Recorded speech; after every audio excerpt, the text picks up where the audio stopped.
सब देखने और सुनने वालों की खिदमत में मोहब्बत भरा सलाम। आज के प्रोग्राम में आपको मैं बताऊंगा कि पाकिस्तान में इस वक्त जो मौजूदा हालात ये 2-3 दिन बड़े अहम हैं और अंडरग्राउंड ठीक ठाक प्रॉब्लम बनी हुई है। हमारे जो आर्मी चीफ हैं वो जाना नहीं चाहते, दूसरे कई जर्नैल हैं उन्हें घर भेजना चाहते। और क्या शहबाज शरीफ इस वक्त जो जिन हालात से गुजर रहा है उसके बाद क्या हो सकता है, ये इसलिए मैं आपको बता रहा हूँ कि जैसे ही शहबाज शरीफ ने चीफ ऑफ आर्मी स्टाफ की जो मुद्दत की मुलाजमत की मुद्दत है वो बढ़ाएगा, उसके बाद इसके ऊपर कैसे हालात आने वाले हैं। हमारी जो पिछली तारीख है पाकिस्तान की वो किसी से छुपी हुई नहीं। जिसने भी जिसके साथ नेकी की वही उसके लिए मुश्किल पैदा भी की और जान भी ली। ज़िया देख लें, उसने भुट्टो के साथ क्या सलूक किया, फिर मुशर्रफ गया, फिर दूसरे तीसरे, लंबी कहानी इसमें नहीं पढ़ना चाहता मैं आपको ये बताना चाहता हूँ कि ये जो हमारे जर्नैल हैं इनका माइंड चेंज होते 1 सेकंड लगता है। अगर आपके कि शहबाज शरीफ जो है वो इनके साथ चलता रहेगा, लेकिन जब भी इनका दिल चाहे गवर्नमेंट ख़त्म कर सकते हैं, इनके लिए कोई इतना बड़ा प्रॉब्लम नहीं। अब एक बड़ा अहम पॉइंट मैं आपको बताता हूँ। काफ़ी दिन से IMF ने एक रिपोर्ट जारी की, उसमें कोई 53 अरब का टीका जिसका मैं अक्सर जिक्र करता हूँ, और वो टीका जो है शहबाज शरीफ के ऊपर पड़ रहा है। शहबाज शरीफ कहता है कि जर्नैलों ने लगाया, और दोनों जो है इसकी वजह से भी जो बैलेंस है, इत्मीनान है, वो खोते जा रहे हैं। ये पहला नहीं, इसके बाद भी ये टीके लगते रहने हैं और लगते रहे हैं पहले भी। अब लान तान तो हर तरफ से पड़ रही है ना कि ये पैसा किधर गया, कोई जवाबदेह नहीं है। लेकिन होना ये है कि जैसे ही चीफ ऑफ आर्मी स्टाफ की मुद्दत जो है वो बढ़ जानी है, 5 साल बढ़े, 3 साल बढ़े, जितनी बढ़े, उसके बाद इमरान खान से बुरा हशर शहबाज शरीफ का होगा, और यही जर्नैल करें। जब आप इनके लिए इनके बूट पॉलिश करते हैं, मैं सीधी बात करता हूँ, मैं कोई जर्नैलों के खिलाफ नहीं। देखिए आज के दौर में, आज के हालात में, खासकर हमारे मुल्क में, यूरोप को तो छोड़ दे, हमारा मुकाबला भी नहीं इनके साथ, लेकिन आज के हालात में हर वहाँ पे जो बंदा है उसको ये है कि मेरी तरफ से सारे ही मर जाएं, मुझे तरक्की मिलनी चाहिए, मुझे प्रोटोकॉल मिलनी चाहिए, मुझे वो दौलत मिलनी चाहिए, मेरी औलाद को सहूलतें मिलनी चाहिए। किसी को कोई दिलचस्पी नहीं दूसरे के साथ। अगर आपके के शहबाज शरीफ के साथ कोई दिलचस्पी है, मरीम के साथ दिलचस्पी है, मरीम को उन्होंने इस्तेमाल कर लिया, अब उसकी भी कोई हैसियत नहीं। ये भी मैं आपको बता दूँ, ये बड़ी एक अहम बात आपको मैंने बताई है। वो कहते रात गई बात गई, तो बात ये है कि ये अब जो टीका लगा 53 अरब का, ये सारा जैसे ही 3 साल या 5 साल के लिए सर ने मुंतखब होना है, उसके बाद उसने ही कहना कि ये चोर है, क्योंकि उसके बाद पावर होनी। पावर होने के बाद आप देखेंगे, यही जनरल साहब थे जब इमरान खान का दौर था। और ये मैं बता देता हूँ कि अपने जनरल साहब बोलते नहीं हैं, ये कोई बात बोलते नहीं। अगर आपकी गलत फहमी है कि इनके जहन से निकल जाए, नो, ये जो जितना भी इस वक्त पाकिस्तान में सिस्टम चल रहा है मुतमिन नहीं है, फौज मुतमिन नहीं है, जर्नैल मुतमिन नहीं है। क्योंकि जो मौजूदा दौर है, पिछले 3 साल या 2 साल बाजवा साहब के दौर के बाद ये दौर है, पाकिस्तानी पासपोर्ट की बदनामी हुई, पाकिस्तानियों की हुई। आज तक आपने देखा है जो हालात बने हुए हैं, लाहौर एयरपोर्ट ले लें, इस्लामाबाद ले लें, वहाँ पे जिस तरह के हालात आप देख रहे हैं। मैं आज देख रहा था स्टूडेंट वीज़े पे भी नहीं आने दे रहे, लोगों को वहाँ पे बांध के रखना चाहते हैं। गुलामाना दौर में आपके पास असली वीज़े, ये दौर आपने पहले कभी देखा? कभी नहीं देखा। कहाँ से ऑर्डर आते हैं ये भी आप सबकी इल्म में। तो शहबाज शरीफ जो है ये अगर इस खुश फहमी में है, क्योंकि इस वक्त तो ये खुश फहमी में है, लेकिन मेरे ख्याल में ये गलत फहमी में है कि ये जनाब साहब बहादुर को इनके साथ अच्छा सलूक करेगा। फजल रहमान की आज मैं तकरीर सुन रहा था, मुनाफिक आदमी है, ये तो सबको पता है, मगर वो भी कह रहा था कि एक शख्सियत के लिए आप ये जो सब कुछ कर रहे हैं, ये मुनासिब नहीं है, रियासत के लिए करना चाहिए। अब अगर इमरान खान की बात की जाए तो वहाँ पे इन लोगों का ये होता है कि इमरान खान जो है उसकी शख्सियत के लिए ये सारा कुछ हो रहा था। तो यही इतराज़ फौज भी करती थी, यही जर्नैल जो हमारे आज बात कर रहे हैं, यही सियासतदान वाहद फ़र्द के लिए ये सारा कुछ हो रहा है। तो ये सोच जो पाकिस्तानी इस वक्त लेकर चल रहे हैं, मुल्क की तरक्की तो कोई नहीं, बेड़ा गर्क तो आपको नज़र आ ही रहा। एक कॉमर्स आए थे, आज मैंने कहा उसका भी जिक्र कर दूं। एक उन्होंने लिखा जी, कल मैंने एक प्रोग्राम किया था जर्मनी के हवाले से, तो उन्होंने कहा कि आप जहाँ पे बढ़ रहे हैं वहाँ पे इंसानियत है, और हम जहाँ पे रह रहे हैं वो इस्लामी जमहूरिया पाकिस्तान है, इस्लाम का किला है। मैं उसका थोड़ा सा तशरीह करके आपको बता देता हूँ, और फिर मैं आपको बताऊँ कि ठीक है, इस्लामी जमहूरिया पाकिस्तान तंज़िया उन्होंने बात की थी, मगर इस्लाम अगर होता वहाँ पे तो आज अवाम की ये हालत ना होती। दुख होता है, तकलीफ़ होती है, आप सोच नहीं सकते ऐसी ऐसी तकलीफ़ वीडियो सामने सोशल मीडिया पे आती हैं, जिसका हम बयान करना भी मेरा ख्याल है करें तो बड़ी तकलीफ़ होगी। तो ये जो मुल्क इस वक़्त चलाया जा रहा है, ये चलाने की कोशिश की जा रही है, वो कहते हैं ना पुलिस वाले किसी से सके नहीं होंगे, तो ये पुलिस ही है जो हमारी फ़ौज है जिसने सबको मुल्क को आगे लगाया हुआ है, और इतने सालों से चल रहा है ये सब कुछ। अब इतने सालों की बादशाही को छोड़ता है, यहाँ पे तो कोई छोटी सी मुलाजमत मिल जाए अच्छी तो वो आपके लिए मुसीबत बन जाती है। यहाँ कोई कारोबार आप कर रहे हो, पूरी दुनिया का एक मैं मिसाल दे देता हूँ, पास आपके कोई शॉप बन जाए तो आपके लिए मुसीबत बन जाती है कि यार उसी तरह की शॉप पास आ गई। कौन छोड़ता है ऐसी प्रोटोकॉल? जहाँ पे ये कोई 2000 1000 1500 भी नहीं होंगे, कम होंगे लोग जिनकी जिनके झूठ, जिनकी फ्रॉड, जिनके सब फ्रॉडी, 8 लाख फौज इनकी हिफाजत कर रही है, 2-3 लाख पता नहीं कितनी पुलिस है वो इनकी हिफाजत पे लगी है। जितने भी चोर चोर इकट्ठे हुए हैं, अब उनकी तादाद तो नहीं मुझे पता, 1000-1500 होगी, मेरा ख्याल ये भी नहीं होगी, कम होगी, हो सकता है 300-400 ही हो। लेकिन इनकी हिफाजत के लिए देख लें पूरा सिस्टम चलाया जा रहा है, और आपसे ये काम ले रहे, आपके बच्चों से ले रहे, आप कोई तशद्दुद करते, आपके बच्चे जो है फौज में जाते, कौम को गुलाम बना लिया। हमने जंग तो कोई जीती या नहीं जीती, मगर इलेक्शन नहीं हमने हारा, ये मैं आपको बता दूं, कोई इलेक्शन नहीं हम हारते। हमारा तल्लुक सियासत से नहीं है, मगर सियासतदान हमारे बगैर चल नहीं सकते, हम जब चाहें किसी सियासतदान को रास्ते से हटा दें। तो ये जनाब हमारा जो पाकिस्तान है ये चलने वाला नहीं है, आप जो मर्जी कर लें 5 साल 10 साल, मगर यहाँ पे इस चीज़ का मैं आपको फिर एक दफ़ा बता दूँ कि सोच ये है कि मेरा वक्त गुजर जाए, बाद में मिट्टी डालो जो मर्जी हो। यही पहले हुक्मरान करते रहे, उन्होंने अपना जो वक्त था उसको गुजारने की कोशिश की। अच्छा वक्त बाद में क्या हो रहा, तारीख लिखेगी, ये लिखेगी, वो तो अक्लमंद कौमें तारीख से सीखती हैं। हमारी कौम ने कहाँ से सीखना, क्या सीखा हमने? लोग सीख के बेहतर जाते हैं, अपने हालात बेहतर करते हैं, हमारे हालात और ख़राब हो जाते हैं, ये हम सीख रहे हैं जी। तो शहबाज शरीफ साहब बरकरे की माँ कब तक खैर मनाएगी, ज़रा ये आप 3 साल का ज़रा फरला जारी करें, फिर आपकी क्लास कैसे होनी है। अभी तो बूट पॉलिश कर रहे हैं ना, फिर आपने कई कई चीज़ें पॉलिश करनी है, वो चीज़ें भी पॉलिश करनी है जिसका मेरा ख्याल है कि यहाँ प्रोग्राम में जिक्र करना मुनासिब नहीं है। समझदार के लिए इशारे काफ़ी होता है। और फिर मरियम का भी बयान था कि जब आप इस तरह मुद्दत बढ़ाते हैं तो कोई ना कोई काम डाला होता है।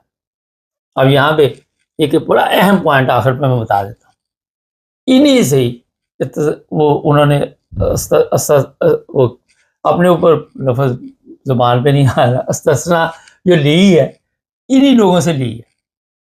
अगर कल को इन्हीं को मुर्गा बनाएंगे तो फिर कोई केस भी नहीं होगा। तो कैसा ज़बरदस्त सिस्टम चलाया, इन्हीं से सूरत लेके इन्हीं के ऊपर कार्रवाई होगी। हाँ भाई, आपको बात समझ में? चैनल को बड़ा सब्सक्राइब कर ले, जुड़े रहे हमारे साथ ताकि और भी प्रोग्राम देखते रहे।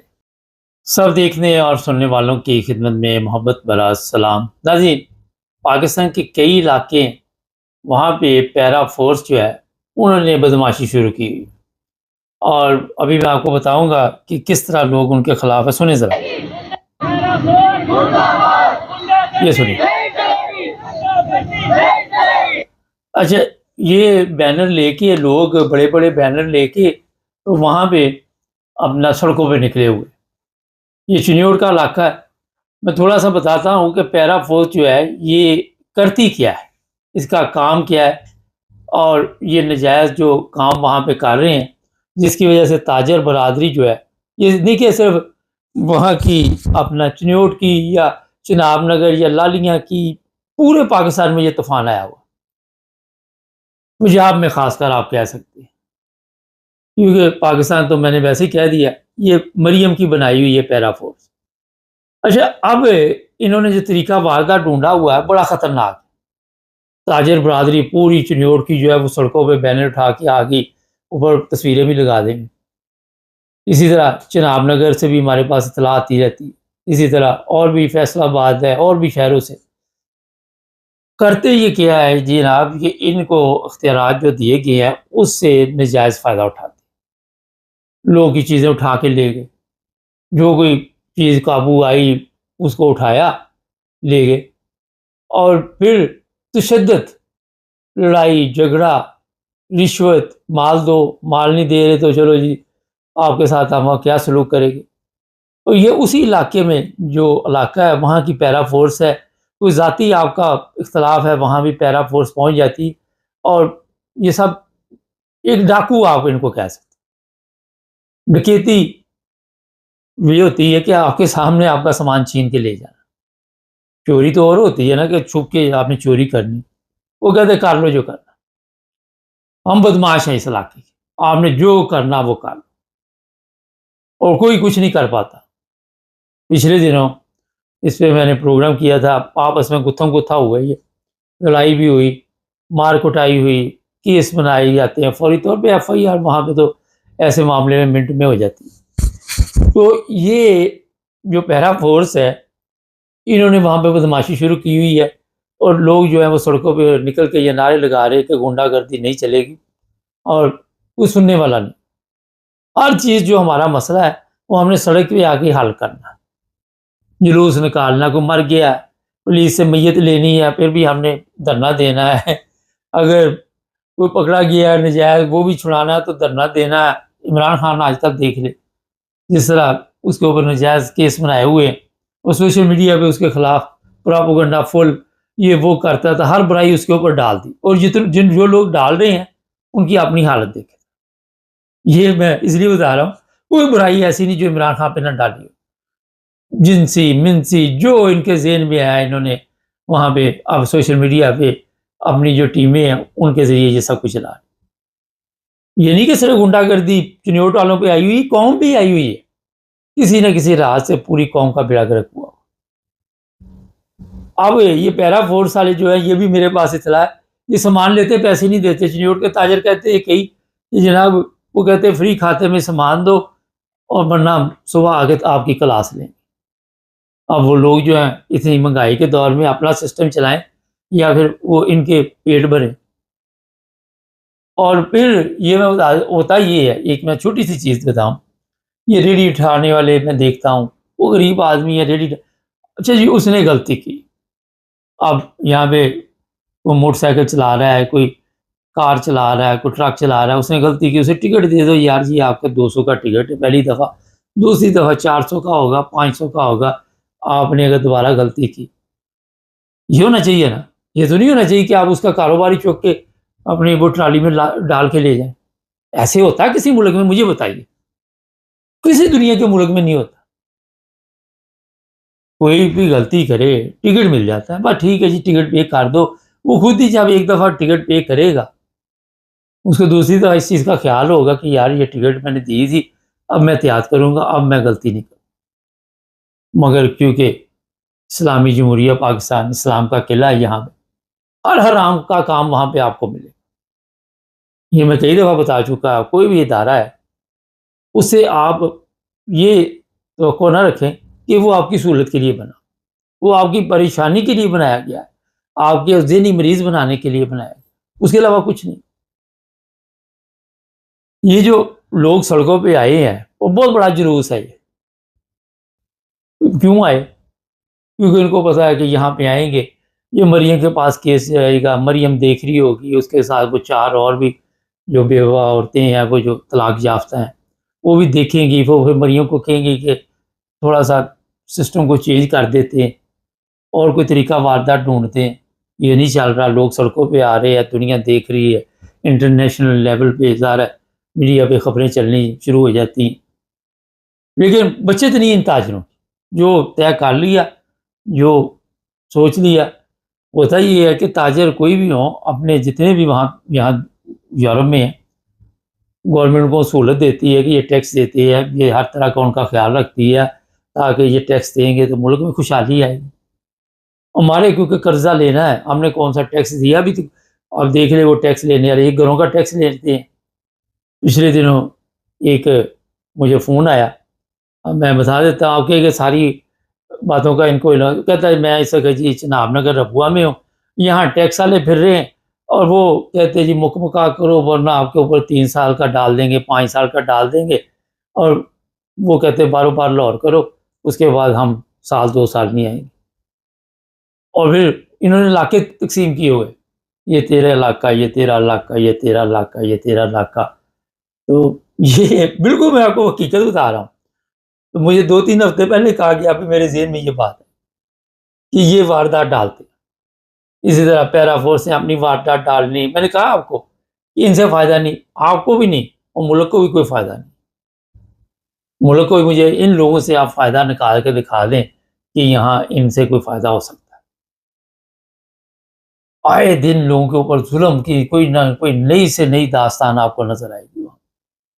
मतलब एक नहीं, डेली काफ़ी केस सामने आते हैं, सोशल मीडिया देखा करें, वहाँ आपको ऐसे-ऐसे जुल्म के पहाड़ नज़र आएँगे कि आप सब्र भी नहीं कर सकते। गरीब है, उसको मारा जा रहा है, तशद्दुद आम चीज़ है। तो पैरा फोर्स, फिर दूसरी पुलिस आ जाएगी, इससे कोई बच ही जाएगा, फिर दूसरी आ जाएगी, ये सबसे बच गए तो वो आ जाएंगे। सब चोर फ्रॉडी ए टू जेड।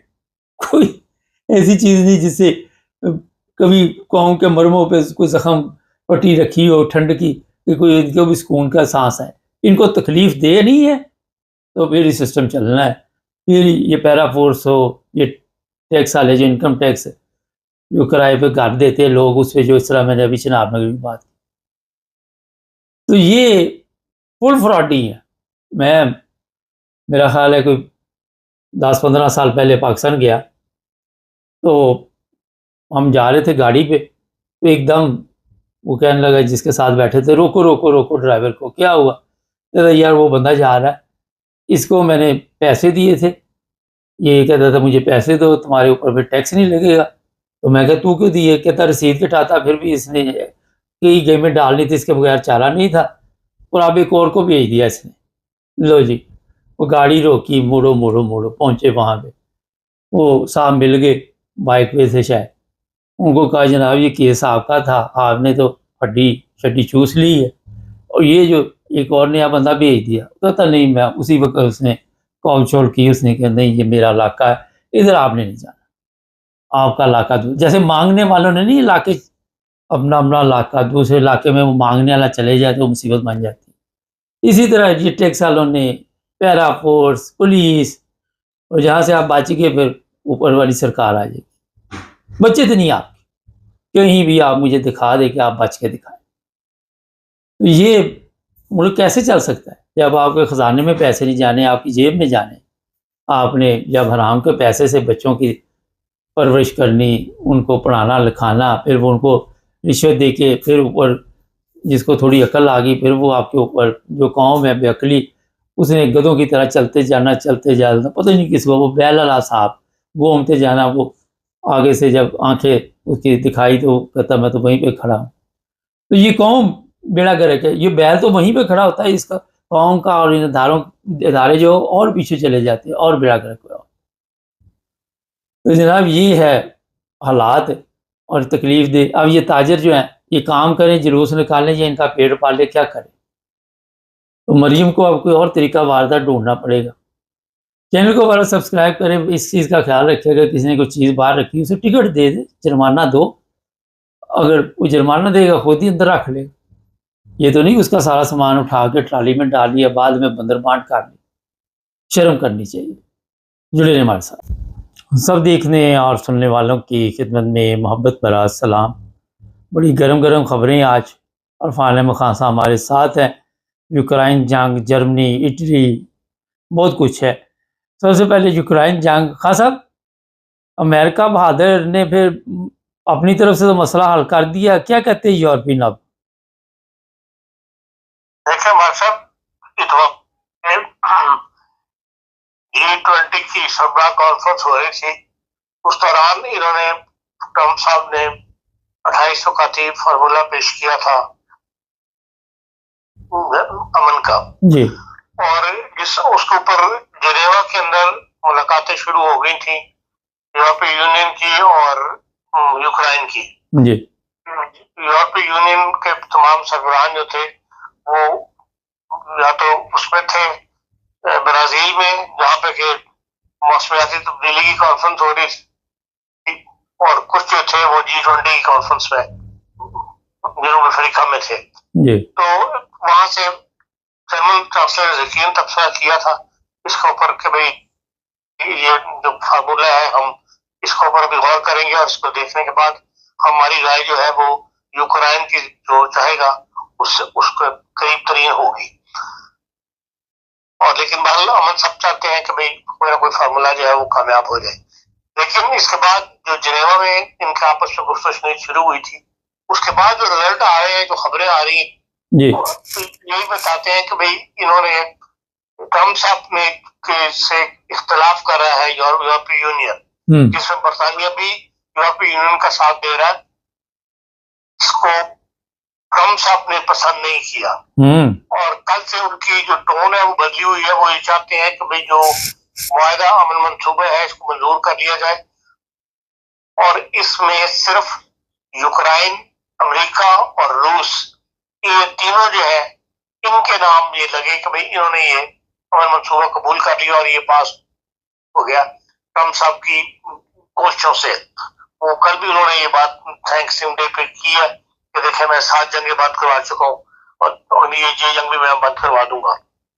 अब यूनियन तो उससे अग्री नहीं कर रही। जो यूरोपीय यूनियन ने तजावीज दी थी उसको वो कहते हैं ये अल्टरनेटिव फार्मूला है, जबकि यूरोपीय यूनियन उसको नहीं मानता। वो कहते हमने उसी फार्मूले की बहुत सारी चीजें तस्लीम की है, सिर्फ इलाका जो है इसकी जो तकसीम की जा रही है उसके ऊपर जो हमारी राय है वो हमने दी है, लेकिन हम सब का फार्मूला है जो कुछ यूरोपीय यूनियन ने पेश किया। तो बहरहाल अभी 2 दिन बाकी है, इन 2 दिन के अंदर देखें क्या रिजल्ट निकलता है। और ट्रम्प कल का बयान भी उनका यही था कि हम इस फार्मूले के करीब करीब पहुंच गए हुए हैं और ये उम्मीद है कि भी 28 नुकाती पास हो जाएगा, हम इसके ऊपर साइन कर। यूरोपीय यूनियन की तरफ से अभी ऐसी कोई एग्रीमेंट नहीं किया गया, कहा गया कि भाई हाँ हम इसी फार्मूले को मनोआन कबूल करते हैं। बहरहाल जो उन्होंने तजावीज दी है जारी है, लेकिन यह है कि भाई जो डेडलाइन थी जुमेरात तक, उस वक्त तक शायद कोई इसका हल ना निकल सके। इसके लिए शायद इनको और जो कुछ भी काम सब चाह रहे हैं वो 100% शायद पूरा ना हो। अब तक की सूरत हाल जो है वो ये दरपेश है।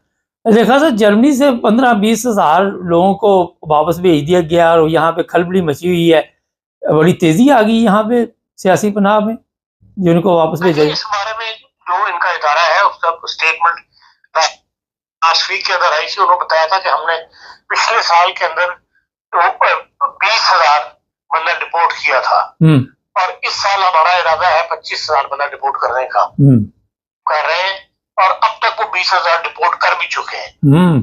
तो 5,000 वो कहते हैं मजीद हमने डिपोर्ट करना है। देखिए वो कहते हैं कि जो लोग जा रहे हैं फ्राइविली तो वो इसमें शामिल नहीं है। अच्छा। इसी तरह जो लोग आइलैंड वगैरह के मुआहदे के तहत आए थे कि जिस जहां उन्होंने असाइलम अप्लाई किया था उनको वहां वापस भिजवा दिया जाए वो भी इसके अंदर शामिल नहीं है। ये वो लोग हैं जिनके असालम केसेस खत्म हो चुके हैं और वो यहाँ पर छुपे हुए थे, जिनको पुलिस पकड़ पकड़ के जो है वो सेंटर्स में लेकर जा रही है और वहां से फिर इकट्ठे करके जो है जहाजों पर चढ़ाया जा रहा है। तो बहरहाल वो कहते हैं कि जो हमने इलीगल्स यहाँ पर बहुत बड़ी तादाद लाखों में बताते हैं, उसको हमने कम कर रहे हैं, इसलिए इस तरफ जो है पूरी एक फोर्स जो है सरगर्म अमल है। खान साहब, इतनी तेजी आ गई है, अगर फर्ज करे 2 दिन बाद कोई यूक्रेन मुआहदा अपने अंजाम को पहुंचता है और वहां पे अमन की जिस तरह बात की जाए, तो यूक्रानी जो आए हुए हैं इनको भी फिर जाना पड़ेगा। देखिए, बज़ाहिर तो वहां से यूक्रानी निकल रहे हैं। कल ही जिसमें बताया कि यंग यूक्रेन के लोग बहुत ज्यादा यूक्रेन को छोड़ रहे हैं, तो वो तो कहते हैं कि आइंदा चंद महीनों की बात है, इसके बाद यूक्रेन के अंदर जंग लड़ यूक्रेन की तरफ से। तो ये बात भी जो अमन मुआहदे बन रहे हैं उनके अंदर ये बात भी कंसिडर की जा रही है कि आइंदा महीनों के अंदर ऐसी सूरत हाल पैदा हो रही है कि यूक्रेन के अंदर फौज के अंदर लड़ने वाले लोग मौजूद ना हो, इसलिए वो चाहते हैं कि जल्दी से जल्दी अमन मुआहदा जो है उसकी तरफ साइन हो जाए या कोई किसी एग्रीमेंट के ऊपर पहुंचाया जाए। तो इसलिए जब अगर अमन हो गया तो फिर तो यकीनन यूक्रेन में हल वापस जाना ज्यादा पसंद करेंगे, और अगर अमन ना हुआ तो फिर ये है कि भाई यूक्रेनी वो मजीद इन मुल्कों की तरफ आएंगे, यूरोप जर्मनी शामिल है।